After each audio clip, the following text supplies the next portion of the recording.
James Gailliard Show on Choice FM. Well, there we are. Happy Monday, July 29th to everyone. Welcome. I'm James Gailliard, and this is your weekly edition of the James Gailliard Show right here on Choice 92.1 FM. I love choicefm.com, of course, YouTube, Facebook. I want you to go ahead and share this. We talk about news and culture and politics, sports, religion, all the things that hopefully will make our lives better. The premise is a very simple one on the James Gailliard Show, and that is that we cannot entertain ourselves to a better way of life. We've got to educate ourselves. And then after we educate ourselves, we do that to empower people, and then we want people then to implement that which they are learning. And so happy week 31. This is week 31 of 2024. Can't believe this year is, blazing by. We are about to be in August. It's unbelievable to me how quick this year is going. And this is your number for the day. It's only a 2-digit number, so you can't play it. We are 98 days until Election Day. 98 days until Tuesday, November 5th, 2024. And y'all, there will be no makeup exam. We have to get this one right. Type that in. We have to get this one right. And so I'm spending most of my time on these 1-hour shows talking specifically about politics because there's so much going on and because we've been told we shouldn't be talking about it. And as a result of that, there has been a stalemate in particularly the black community. We have some circles that are dealing in political matters and talking about it, but by and large, we're not talking nearly enough. There's not enough buzz. There is not enough engagement. There is not enough dialogue. There is not enough interaction. And we need to be talking about it at every level. We need to be talking about it at the barbershop. We need to be talking about it at church. We need to be talking about it in our civic organizations, our Divine Nine, our social clubs. We need to be talking about it in our social activities. Where are my bikers? Our bike clubs and within our affinity groups. And every area of life, we need to be talking for these 98 days left about politics and not just what's going on nationally, but what's happening locally and particularly statewide for us in North Carolina. Shouting out everyone all the way from Roanoke Rapids, Tarboro, Rocky Mount, Wilson, Zebulon, Knightdale, Roseville, Raleigh, Durham. Let me know where you're listening or watching from. I want to talk about a couple things today, so let me just jump right on in. I want to talk about, first of all, Kamala, right? Why not, right? I want to talk about this momentum. I want to talk about what's happening, the shift that is occurring. And, I like how things are lining up here. So I want to talk about Kamala, first of all, and then I want to talk a little bit about the Electoral College and what the path looks like, because the path for Kamala to get elected is very different than the path would have been for Joseph Biden. And so I want to talk a little bit about that. I want to give us an overview. Some of you may be knowledgeable enough, but some of you may not know exactly how the Electoral College works. I'm not going to get into the racist development of it, creation of it, innovation of it. I'm not going to get into that at this show. I'll deal with that when we have the luxury of dealing with that, but we don't really have the luxury. So let's jump in. And you know how I do. We'll talk for a little while. And when we take the first break, then I'll kind of look at your comments and then respond to your comments and what you're saying. So what we've seen so far this past week is that Vice President Kamala Harris is enjoying what they're calling a bounce in her favorability rating. It is, so as you know, Joe Biden bowed out of the presidential race. He went ahead and endorsed her. And in very quick order, people began jumping on the bandwagon. Well, they released a few polls, ABC News poll, Ipsos poll. There's always these various groups that are taking these polls. One called Knowledge Panel. Ipsos is called Knowledge Panel. And what they discovered is that the vice president's favorability ratings have jumped to a 43% favorability rating, and an unfavorability rating has decreased. So that's really, really good news for her, right? Good news for Democrats. They also found that that her after the July 20th announcement. So keep in mind, it's not even been 2 weeks. gosh, I didn't even realize that. Now that I'm thinking about it, it's been, 9 days? So July 20th announcement that July 20th, Biden announces he won't seek re-election. And now we have all these, every major Democrat is on the bandwagon. Nobody is publicly opposing her. U.S. Senator from West Virginia, Joe Manchin, he initially jumped up, said something, and then he backtracked his stuff within hours. I don't know who he had advising him. I don't see anyone possibly trying to compete for this nomination at the Democratic National Convention. And so she has gotten endorsements from Michelle and Barack Obama. She has every major, even Republicans. I heard an interview with Condoleezza Rice, and I'll talk a little bit. I'll make myself a note to talk in future shows about the significance of Condoleezza Rice as first black female to be in several positions of Republican, but really widely regarded and widely respected, particularly around international affairs. And she gave Kamala Harris an unbelievable rating of her endorsement of her. And so the vice president has now secured commitments for enough delegates to become the presumptive nominee. So now she's gone from the president endorsing her to her being the presumptive nominee. And that's really a fancy way of saying that it's just a matter of time now. They just have to go through their administrative rules and process before she is officially the nominee. But for all practical purposes, she's the nominee. Back to the approval rating, 44% of independents have now given her a favorable view. Y'all, I'm going to tell you why that's so important. 2 weeks ago, 3 weeks ago, or whenever the last poll was taken, it wasn't taken 2 or 3 weeks ago, but prior to the announcement of Joe Biden, a poll was taken amongst independents of whether or not they viewed Kamala Harris favorably or not. During that poll, she only had a 28% favorable rating. 28%. She now has a 44%. That's unheard of for your numbers to increase to that degree. And so her unfavorable rating has decreased among independents as well. And of course, you're seeing every possible group pop up for Kamala Harris. It started with, black women, we win with black men, we win with black women. Both of those groups, you kind of expected them to do well. And then these other groups start popping up, white women for Kamala and white men for Kamala, and they are raising crazy amounts of money. And beyond that, they're registering people to vote. I'm going to talk a little bit more about that because there are a lot of different indicators. That's the word I'm looking for. There are lots of different indicators to let us know about the health of a campaign. As you know, I ran for office. I ran for office 4 times. I don't know that y'all know that. So I'm 50-50. I have a 50% win rate. I ran 4 times. I won twice, and I lost twice. I never ran for the same seat. It was always House District 25, but it was never drawn the same way twice. Every time I ran, they kept tweaking the district with hopes that I would lose it. Eventually, I wound up losing it and lost it the second time a couple years back.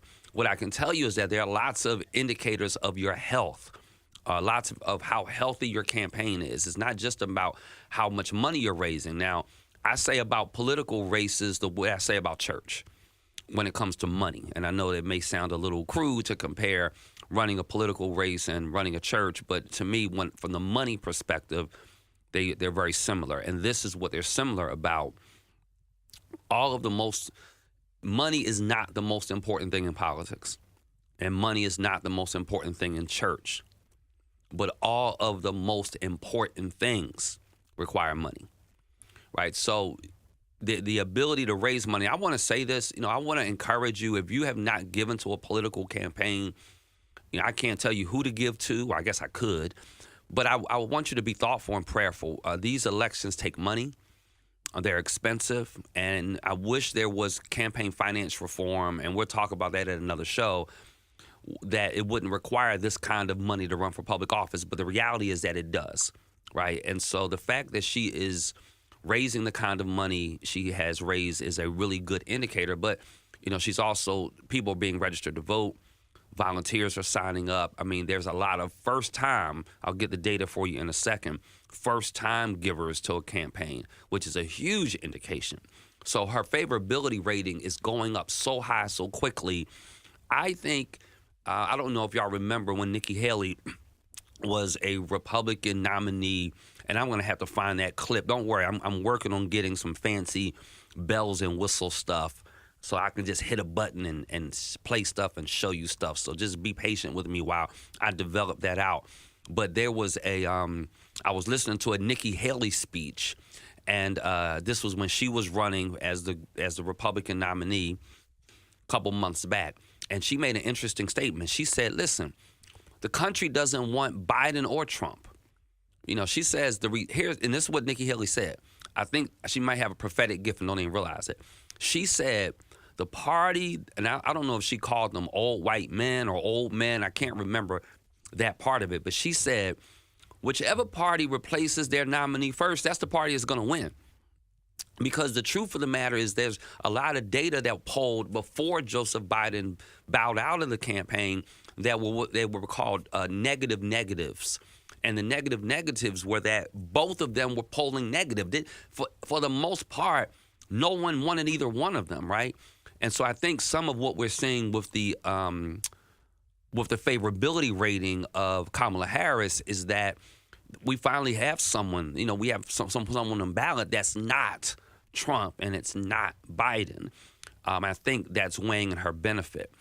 She also has an edge over Donald Trump when it comes to how much enthusiasm Americans feel for their nominee. From a polling perspective, 48% of Americans say they feel enthusiastic if Harris is the nominee. Less than 39% are enthusiastic about Trump being the nominee. So there's an enthusiasm perspective. There is enthusiasm for Harris as the Democrats, as the Democratic nominee peaks. Among Democrats, the enthusiasm is at 88%. It's at 70% for Black Americans. 49% of independents express enthusiasm, whereas only 31% of independents express any enthusiasm over Donald Trump. And so listen to this. 1 week, Lord have mercy, 1 week, and Vice President Kamala Harris has raised more than $200 million.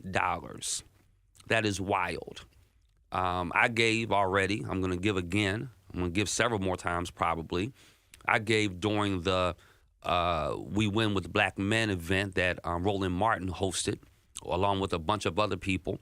And I just got notification that there's another event coming on a day or two. I think it's within the next day or two. First ladies for Kamala. So you have the first ladies of churches who are gathering together to host an event in a couple of days. And so they're being really smart with affinity groups. Sometime back I shared a get out the vote strategy, and that get out the vote strategy was around affinity groups. Teachers vote together, and Divine Nine vote together, and churches vote together, and motorcyclists vote together, and RV enthusiasts vote together. Like, find your affinity group. And that's what they're doing. They're finding an affinity group, and it's working. And for the most part, when you compare that to the affinity group, and listen, I'm just a straight talker. As I've said numerous times, and I will continue to say, there are only two motivations to vote for Donald Trump: capitalism or racism. That's it. Pick your ism. But that's the two. Either you just love money and you think he is the route to more money, or you just really want to embrace a lack of diversity, equity, and inclusion and a white supremacy framework. Those are the only two reasons you would vote for Donald Trump. And I would ask anyone who listens to the James Gailliard Show, if you have a third reason that you know of people that vote for him, I want you to tell me. Usually it's people that have this pent-up frustration about the direction of our nation, or people that just really will make conversations around the economy and money and inflation and what thing. And I'm not minimizing any of that. I do know that I'm a Christian, and I do know that my Bible is really clear. What does it profit a man to gain the whole world and lose his soul? And so maybe, I don't know. I don't think I've seen no indication of a Trump policy position that's going to help milk get cheaper or eggs get cheaper. I mean, the reality of it is a lot of what drives the prices of things is corporate greed.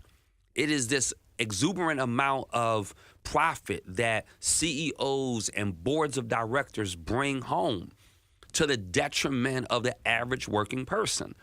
And as I look at it, Kamala Harris's platform is very much embracive of that average working person. I can tell you, Donald Trump doesn't care about that average working person like you are. And so, really excited about what's happening. I mean, for the first time, how do y'all feel? How are you feel? Are you excited about the possibility? And what would excite you about Kamala? Like, is it the fact that she's a female of color and you really think the time has come? So I'm going to start a poll question too. So so much I want to do on this show. If y'all just give me time, because all of this is new.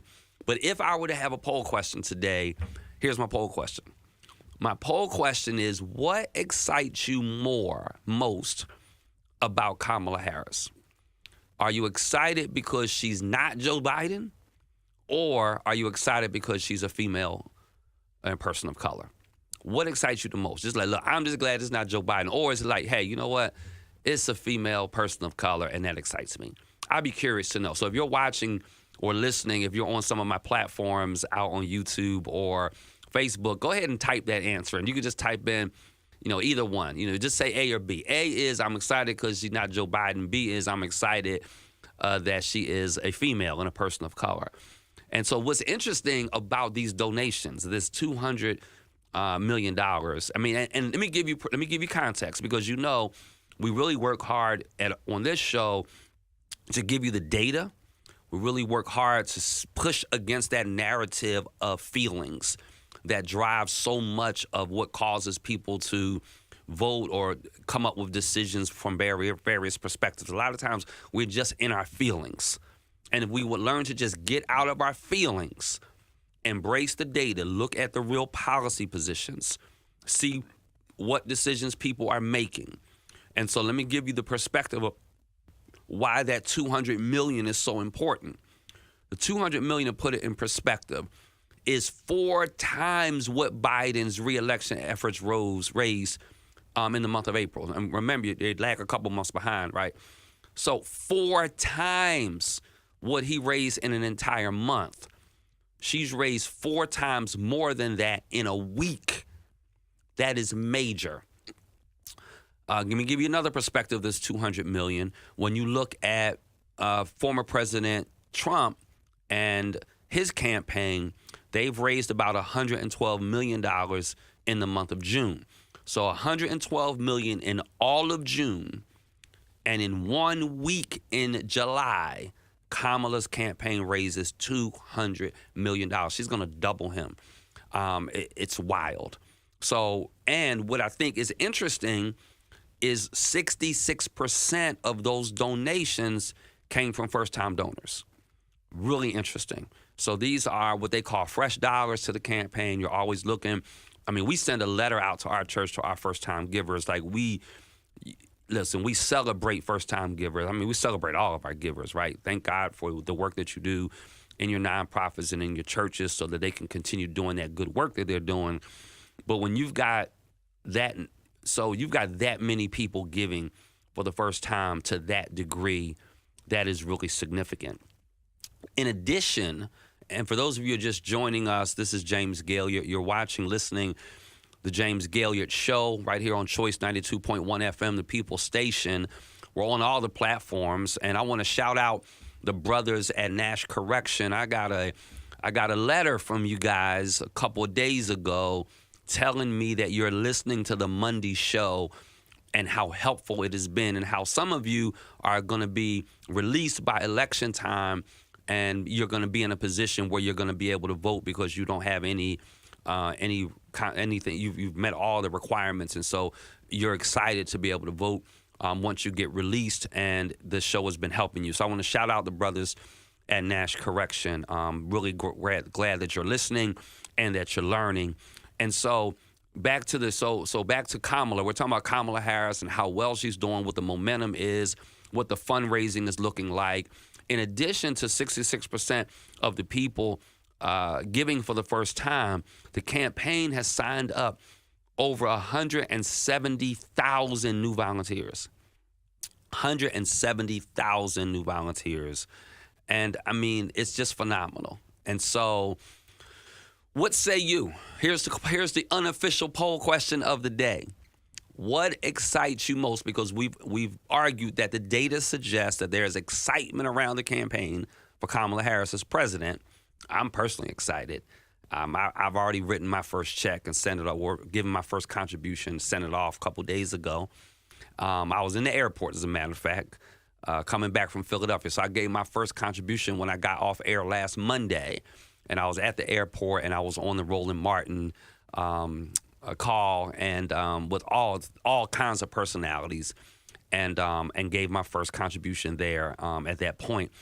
And so, what say you? Are you most excited about Kamala because A, she's not Joseph Biden, or B, because she's a female woman of color? So I'm curious about what excites you most about her. When we come back, I'm going to be talking about the Electoral College. I want to jump into a conversation. I'm going to take a look at all of your notes and what you're saying to me in just a moment. But I want to talk about the Electoral College. If you remember, there's been situations in previous elections, we'll get into the details of this, and we saw this happen with Hillary Clinton and Donald Trump in 2016. We saw the situation where she actually won the majority vote. She had the majority of votes. She had more votes than Donald Trump, but he won the Electoral College. So I'm going to talk a little bit about how that works and why that is, a little bit about what comprises the Electoral College, and then what is the pathway of success for Kamala through the Electoral College.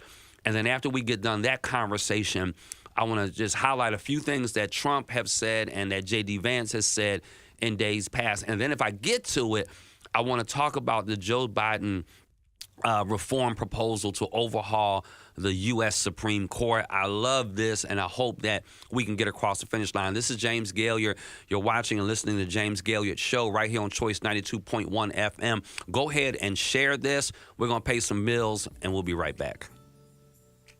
The James Gailliard Show on Choice FM.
time. We show people how they can get out of credit card debt in months, not years. Listen, you'll be carrying around credit card debt for the rest of your life unless you deal with it right now. We offer a free consultation so you can learn how you can finally wipe out your credit card debt and start saving money. Give us a free call right now. Call Debt Solutions Network now. 800-484-9614. 800-484-9614. That's 800-484-9614. Do you own an annuity, either fixed rate, indexed, or variable? Are you paying high fees and getting low returns? If so, Annuity General would like you to have this free book to learn the pitfalls and mistakes of buying an annuity. The Annuity Do's and Don'ts for Baby Boomers contains the little-known truths about annuities, like how to help reduce your fees and increase retirement income. And it's free. That's right, free.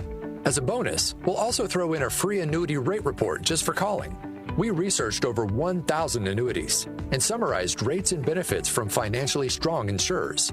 You get Annuity Do's and Don'ts for Baby Boomers and the Annuity Rate Report, both absolutely free for calling Annuity General today. Hurry, supplies are limited. Call now. 800-837-3217. 800-837-3217. 800-837-3217. That's 800-837-3217. James Gailliard Show on Choice FM. My people, welcome back. This is James Gailliard. You're watching, listening to James Gailliard Show. I'm trying to find some of your comments. It's a little funky because it's telling me that I have like 90 comments, but then it's only letting me see like 5 of them. So know that I'm not deliberately ignoring you. But here's the poll, the unofficial poll question of the day.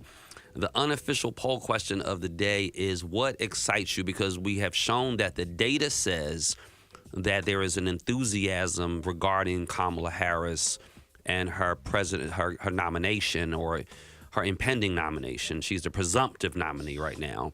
And so all of the information says people are excited. But this is my question. What excites you? Are you excited, A, because she's just not Joseph Biden? Or are you excited, B, because she is a female person of color? Be curious to know that. And listen, any of your other ideas, shout out to people in Upper Marlboro, Maryland, people in Tarboro. I'm seeing people in Zebulon, shouting all of you out, and I'm not getting any of your comments, so I'm really sorry about this, guys. But let me jump on in, and I'll try to look at those in a little bit as if it looks like my content is just beginning to buffer. So hopefully you guys can still hear me. Let me jump in. I want to talk about Electoral College. I want to talk about the Electoral College today and help us understand how it's possible to lose the popular vote. You can say it either way. How is it possible that I lose the popular vote, meaning the person that ran against me got more votes than I got, but I actually won the presidency? LaShawn, I did see that one comment. LaShawn made a statement that this has happened to Al Gore as well, and I agree. I also think Al Gore won the Electoral College. That's a whole nother debacle right there. I mean, I think that election was, I believe, stolen. But let me jump in and try to explain it the best I can. I mean, I'm not an expert on it, but I know a little bit about it. So you got your 50 states, right? So in our 50 states, each state is allocated what's referred to as presidential electors, right? The presidential electors are equal. So this is your electors for your state are equal to the number of congressional districts you have, or the number of representatives, and then your 2 senators. So like in North Carolina, we have 16 votes because we have 14 representatives in Congress, and then we have 2 senators. So that means we have 16 votes. We get 16 votes. Now, when the 23rd Amendment was ratified in 1961, it also allowed the District of Columbia to participate in presidential elections as well. And they have 3 electors, right? So you have the 50 states and D.C. When you take together, they're referred to as the Electoral College. The Electoral College is comprised of 538 members, get your numbers, 538. So let me this is a very simple process. You need a majority, a simple majority of those 538. Back in studio, you guys have some music playing in my ear. I don't know if y'all are able to get that off my ear. So I'm not that smart. I need all the concentration I can get. And so you've got 538 members that make up the Electoral College. In order to become president, you need a simple majority of those Electoral College votes. That means you need 270. You need 270. It can't be 269 because then it would be a tie, right? So you need 270 of those 538 electoral votes. Now, the way it works is the Constitution will grant the state legislatures, and this is just another reminder of how darn powerful the state legislatures are. I didn't know. I really did not know. I remember getting elected for the first time, goodness now, when was it? 2018. So I remember getting elected in 2018, and I get a phone call from I won't say who it is, but a very high-ranking person in the state government. And that person congratulates me on my win, and then he says, congratulations on becoming one of the most powerful people in the state of North Carolina. And it was just kind of like, yeah, okay, well, I hear you. But now that I have served in that capacity and I understand the amount of power that is given to state legislatures, it is significant. So the Constitution grants, so I say that to say you have every seat available. All 120 state reps are up in this election. And all of our Senate, 50 members of Senate are up in this on your ballot as well. We must be voting in large numbers to protect our best interests. So the state legislatures have the power to decide how to appoint their electors. So remember, North Carolina, we have 16, okay? So initially, state legislators directly selected their electors. But then that changed, some years ago, and they transitioned to the popular vote. The popular vote is used by all 50 states.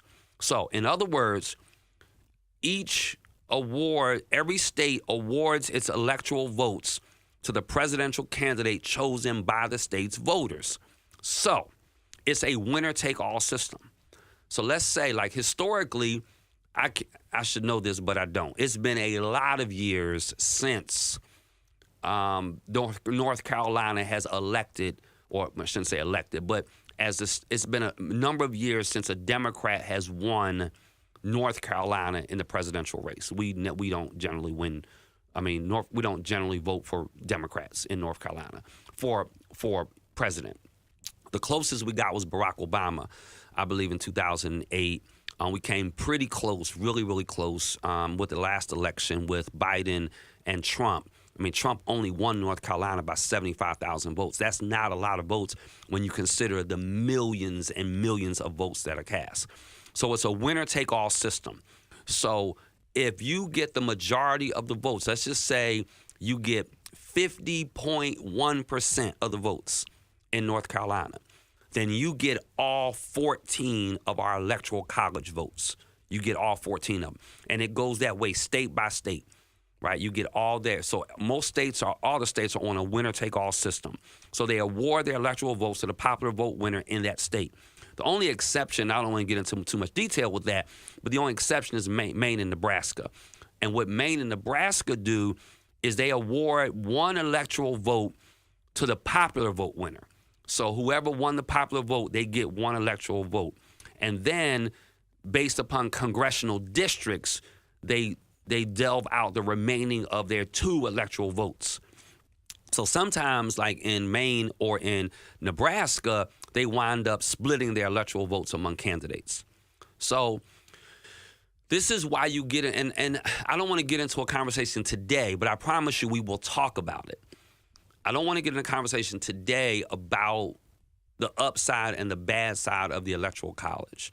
It does have some real seedy roots in terms of how it came about during slavery, and I just don't have time to get into all that. But what the Electoral College does is it puts a heavy emphasis on what is referred to as swing states, right? These are states that they really can wind up voting either way. And so what happens is you see an inordinate amount of energy.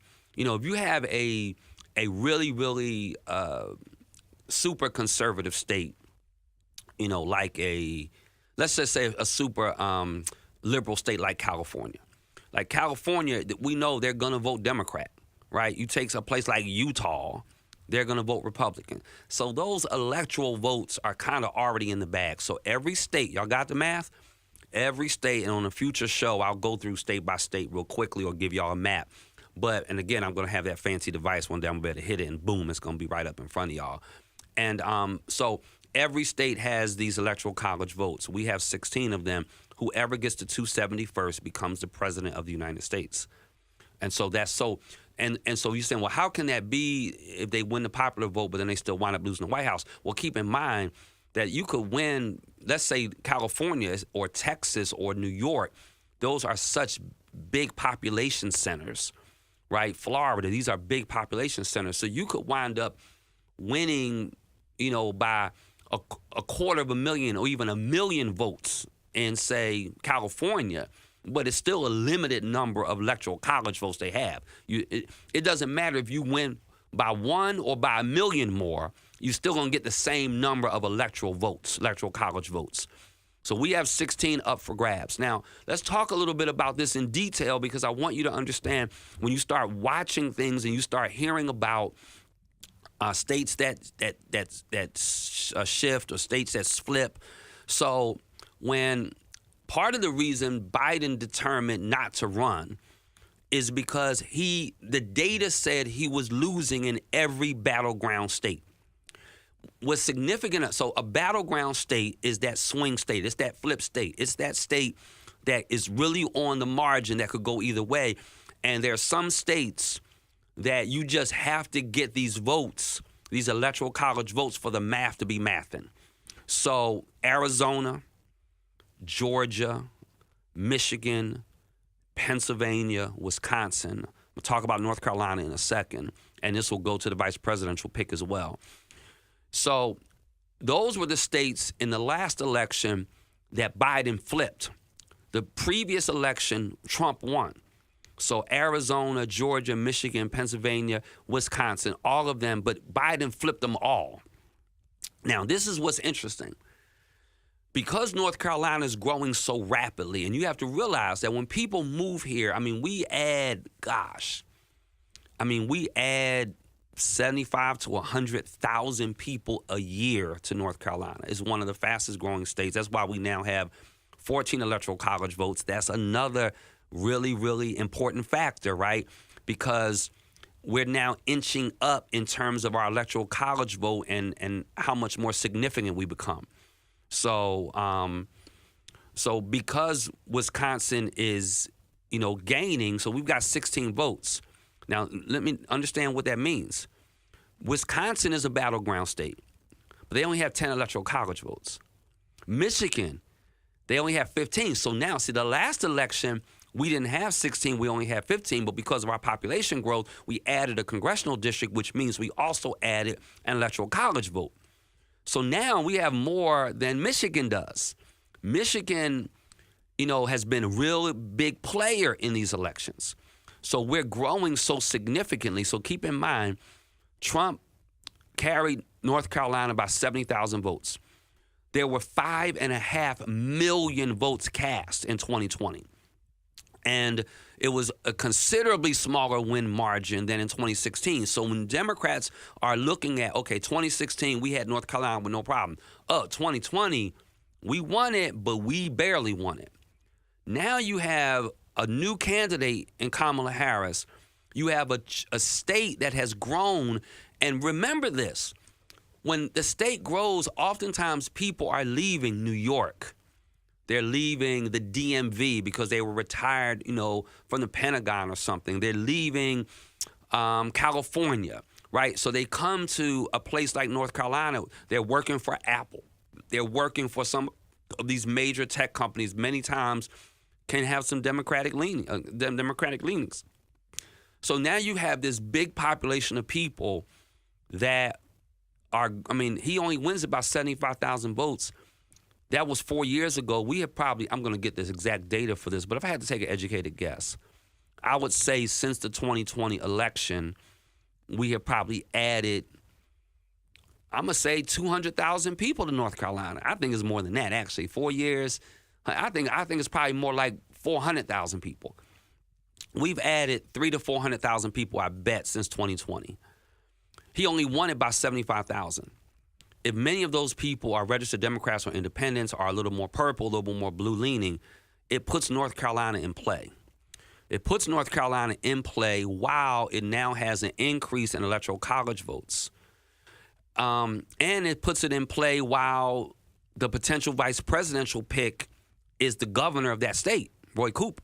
So now you understand why. So let me go back. Do y'all remember us talking last week about the vice president possibilities? Who did we throw out? We throw out Mark Kelly. He was a U.S. Senator from where? Arizona, swing state. We talked about Josh Shapiro, governor from where? Pennsylvania, swing state. We talked a little bit about Gretchen Whitmer, right? Michigan. So when you start looking at who our pick is, it's calculus, y'all. It is, what is our pathway? Understand this. There is a pathway to the White House. And the calculus is, what's the pathway for us? What states are we know we're going to win? Which ones do we know we're going to lose? And who's right on the margins that we might be able to pick up? Given the calculus right now of North Carolina, adding the population, the governor who's never lost a race that he's run, the Democratic governor, it could mean picking up North Carolina. Winning North Carolina could be the difference in going to the White House and not, which is why this pick is so important. And the same is true of Arizona, by the way, with Mark Kelly. And so you've got similar dynamics to this. Are y'all following me? Is this tracking? So the dynamics are similar in Georgia, where 4 years after winning there, Biden was also underwater in the poll. He won Georgia. He was under the polls. I personally think Georgia is a pickup for the Democrats. And this is the reason why. Stacey Abrams.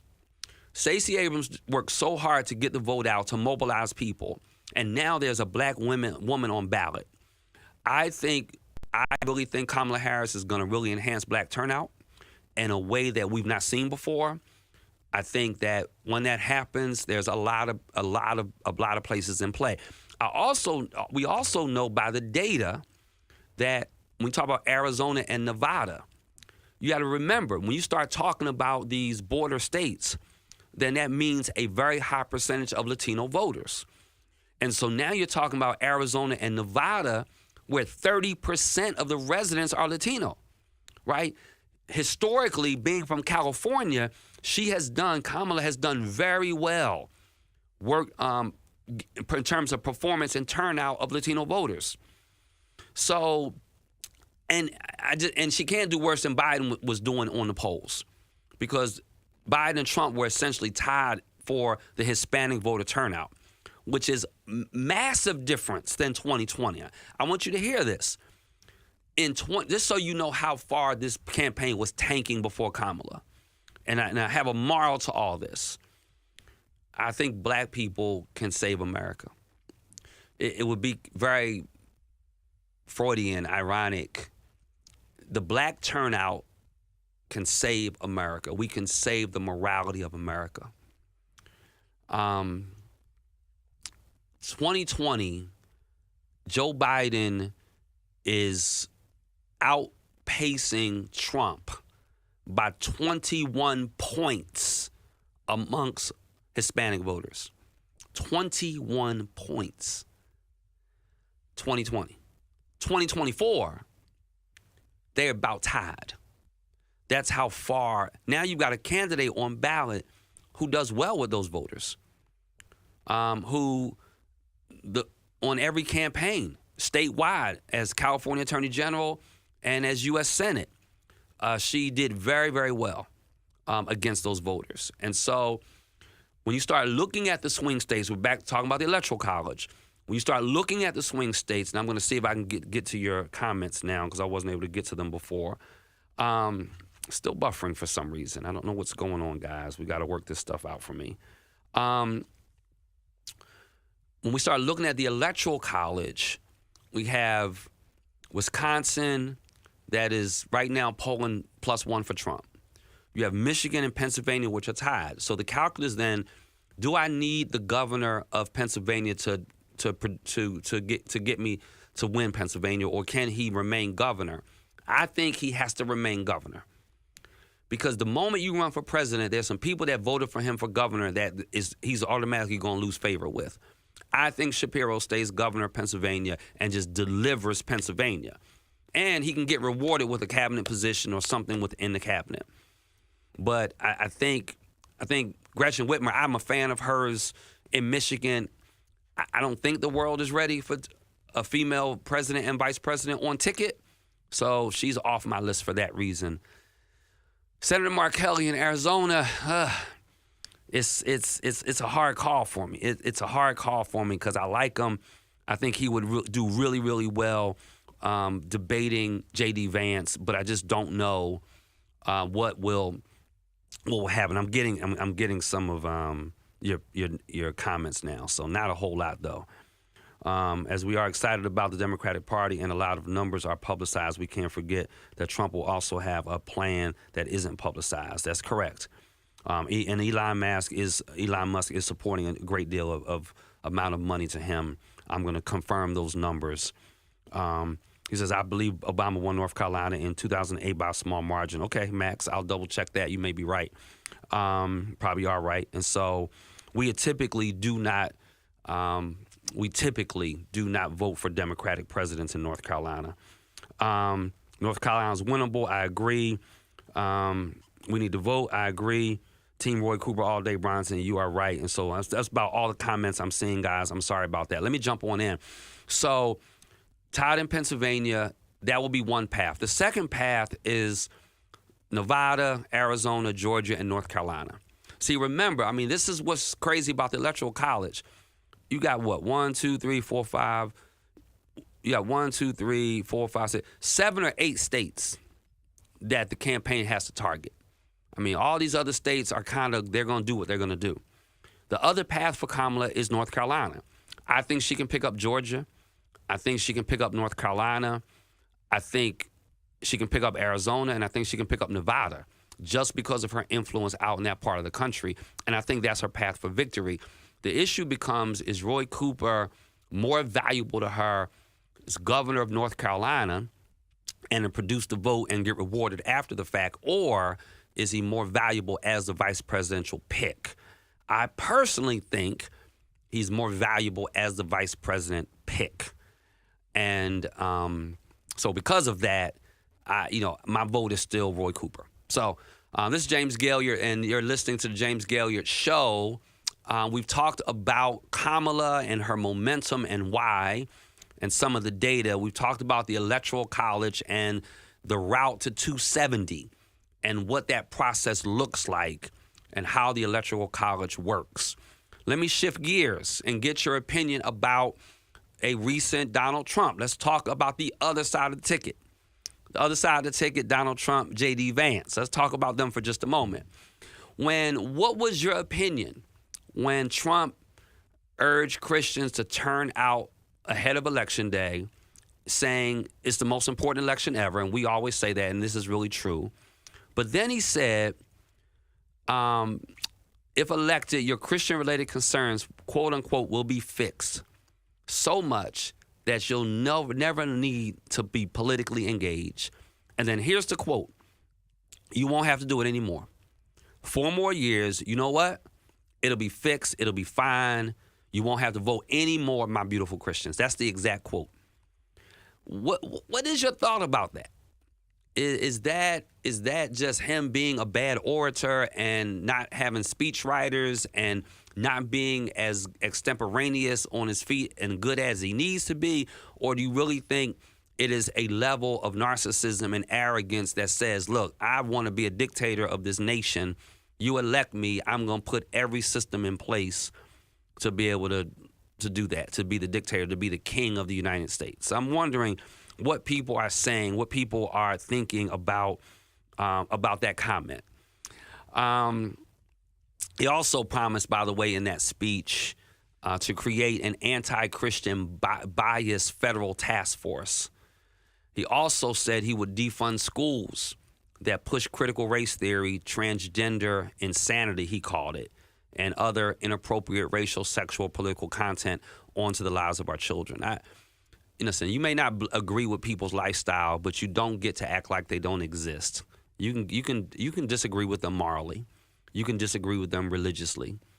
You can disagree with them scripturally. But to suggest that they don't get to have access to public schools, they don't get to have access to the same things that other people do, that's just not what America stands for. All right, I have a prediction. My prediction is that J.D. Vance is going to get replaced as the vice presidential nominee candidate for the Republicans. I think he has already proven to be toxic. I think he is a liability to the campaign. And I mean, if you look at how far he's gone, Republican Party, he goes from, the charm of the campaign of the committee, of the convention rather, and you start looking at, like, every time he opens up his mouth, he puts his foot in it. And, he's just spewing what he believes. And so it's interesting. I think he is baggage to Donald Trump. I think he can't win. I thought maybe having a 39-year-old would be good. We could see some fresh, young blood. I love that thought.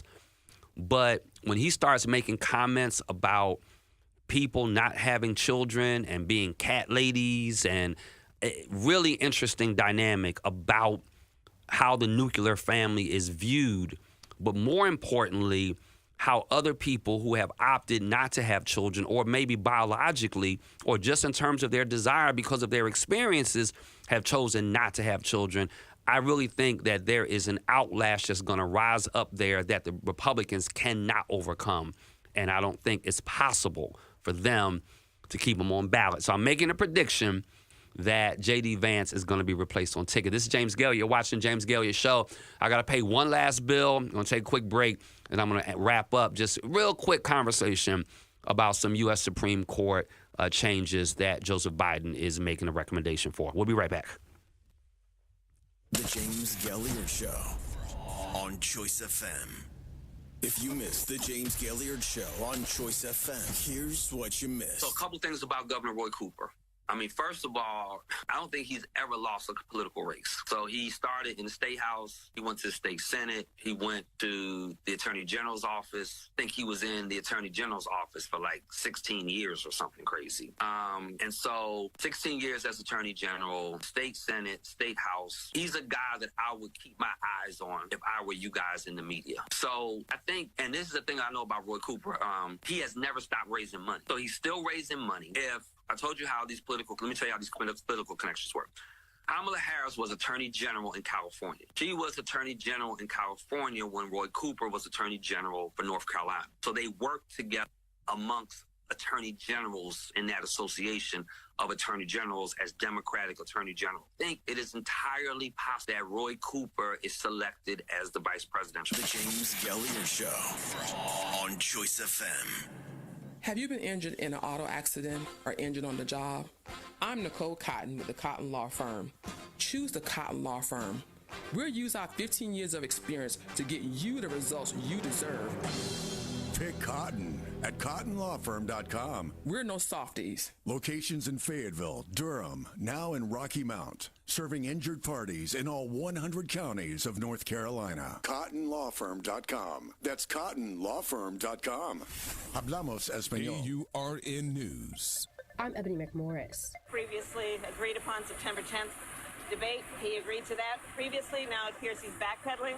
But I'm ready, and I think the voters deserve to see the split screen that exists in this race. on a debate stage, and so I'm ready. Let's go.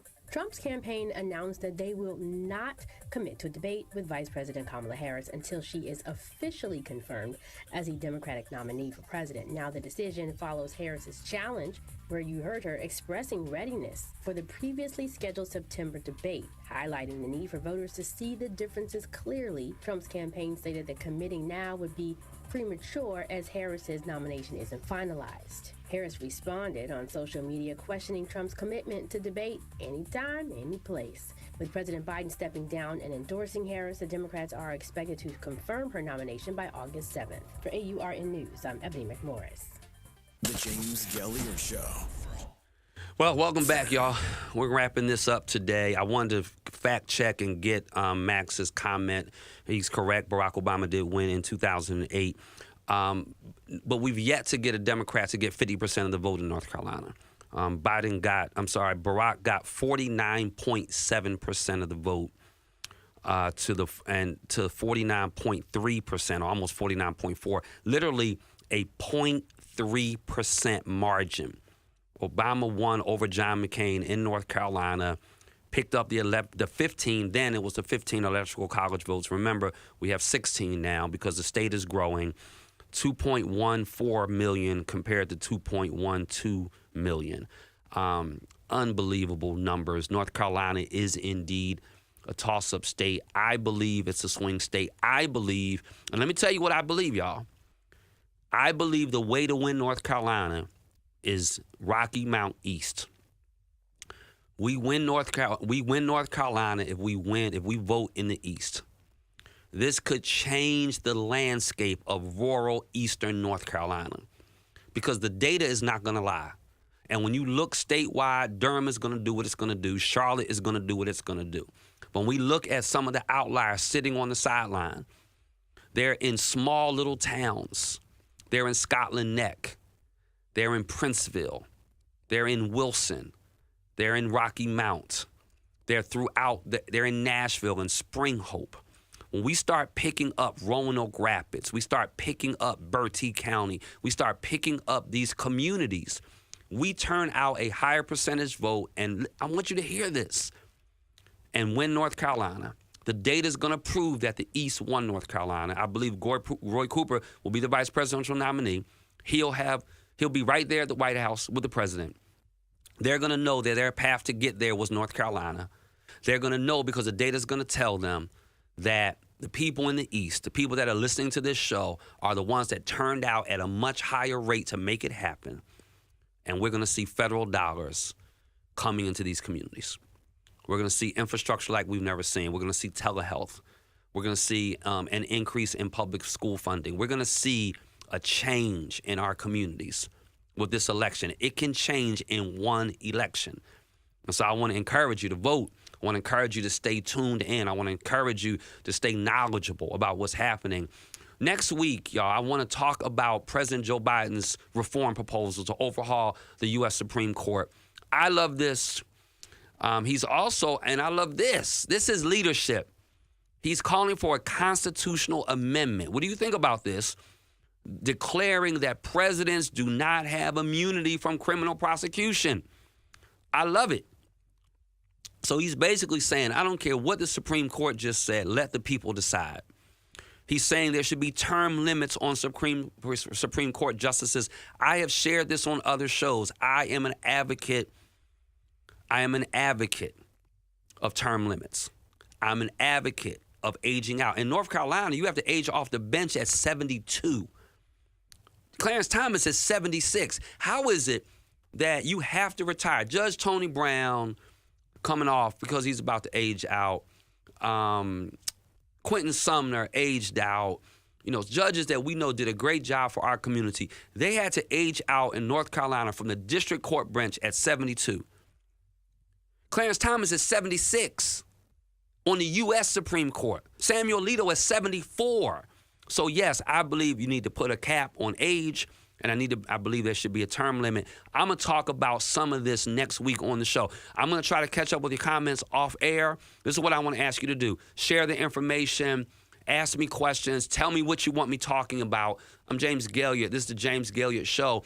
I'm out of clock, but I'm not out of content. I'm out of time, but I'm not out of talk. I'll be back next week right here on Choice 92.1 FM. Make it a great day. The James Gailliard Show on Choice FM. This is WR.